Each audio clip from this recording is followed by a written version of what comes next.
UP के चुनावी रण में ये दौर ना आर पार का है। इस वक्त सबसे बड़ा घमासान पश्चिमी यूपी में छिड़ा है, जहां पहले दौर में वोटिंग होनी है और इसीलिए ये जो जितना माहौल है, चाहे वो पश्चिमी यूपी का जंग हो, किसानों का मुद्दा, ये इर्द गिर्द घूमता दिखाई देता है। किसान आंदोलन से लेकर 3 कृषि कानूनों की जो वापसी हुई है, इसमें किसानों का नाम लेकर विरोधी दलों ने भाजपा पर गिन गिन कर हमला बोला है। लेकिन भाजपा ने केंद्र और प्रदेश सरकार की किसानों को लेकर योजनाओं और नीतियों का हवाला देकर अपने विरोधियों पर तीखा जवाब भी दिया है। आज फिर से पश्चिम से किसानों का नाम लेकर जुबानी तीर खूब चले हैं। गाजियाबाद में सपा आरएलडी की संयुक्त प्रेस कॉन्फ्रेंस के दौरान अखिलेश यादव और जयंत चौधरी ने जमकर हमला बोला, तो वहीं मुजफ्फरनगर में केंद्रीय गृह मंत्री अमित शाह ने किसानों के लिए जो चलाई जा रही योजनाएं हैं, चाहे गन्ना किसानों के लिए किए गए काम हो, भुगतान हो, उन्हें गिनवा करके पलटवार किया। ऐसे में सवाल ये उठ रहा है कि किसान वोट पर बाहुबली संग्राम तो है, लेकिन पश्चिम का किला किसके नाम है? इसी मुद्दे पर खास मेहमानों से चर्चा करेंगे, लेकिन उससे पहले किसानों के नाम ये जो संग्राम छिड़ा है कैसा? बयानों के तीर कैसे चल रहे हैं, ये जानिए और समझिए। जो किसानों को आतंकवादी, जो किसानों को मवाली कह रहे थे और गाजीपुर बॉर्डर का आपसे अच्छा और आपने जो देखा शायद ही किसी को देखने को मौका मिला होगा।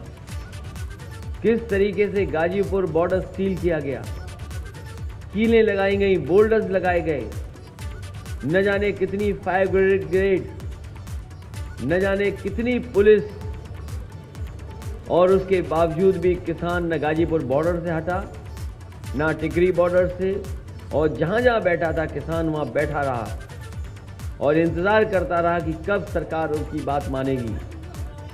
भारतीय जनता पार्टी ने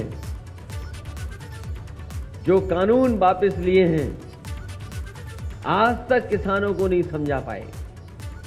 आखिरकार भारतीय जनता पार्टी को समझाना चाहिए कि 3 कानून लाए थे, तो तीनों कानून उनके हक में कैसे थे, और जब तीनों कानून हटाए उन्होंने, तो तीनों कानून किसानों के हक में क्यों नहीं थे?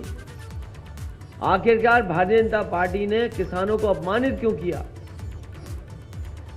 अपमानित करने का काम अगर किसी ने किया तो भारतीय जनता पार्टी ने किया। आज 29 जनवरी है और जो बीती रात है 28 जनवरी की रात, जो 1 साल पहले यहीं से कुछ दूर गाजीपुर बॉर्डर पे जो कुछ भी किसानों ने देखा और सहन किया, वह उनका अपमान नहीं था। वे देश में, गांव में रहने वाले, खेत खलियान में मेहनत कर रहे हर एक किसान और मजदूर का अपमान था। हमें उस अहंकार को चूर करना, और वो पीड़ा, वह दर्द आज भी जिंदा है।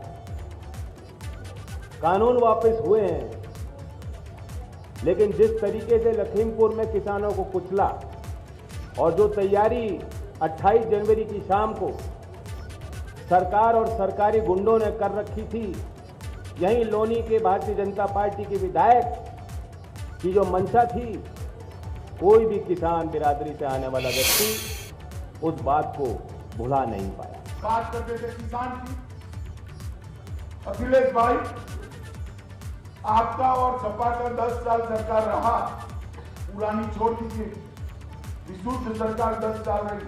किसानों के लिए आपने क्या किया, जरा लेकर आइए। हम पूछना चाहते हैं, नरेंद्र मोदी जी ने उत्तर प्रदेश के, सिर्फ उत्तर प्रदेश के अंदर 2,53,58,000 किसानों को 37,800 करोड़ रुपया प्रति साल 6,000 के हिसाब से बैंक अकाउंट में डायरेक्ट भेजने का काम किया है। हमने वादा किया था 2017 में कि किसानों का ऋण हम माफ करेंगे, और 36,000 करोड़ का ऋण जो कि जिसे 1 सप्ताह के अंदर माफ करने का काम किया।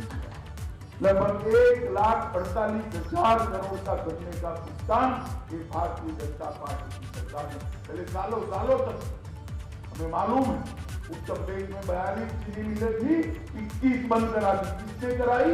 ये बसपा सपा बसपा ने कराई, ये बुआ भतीजा ने कराई।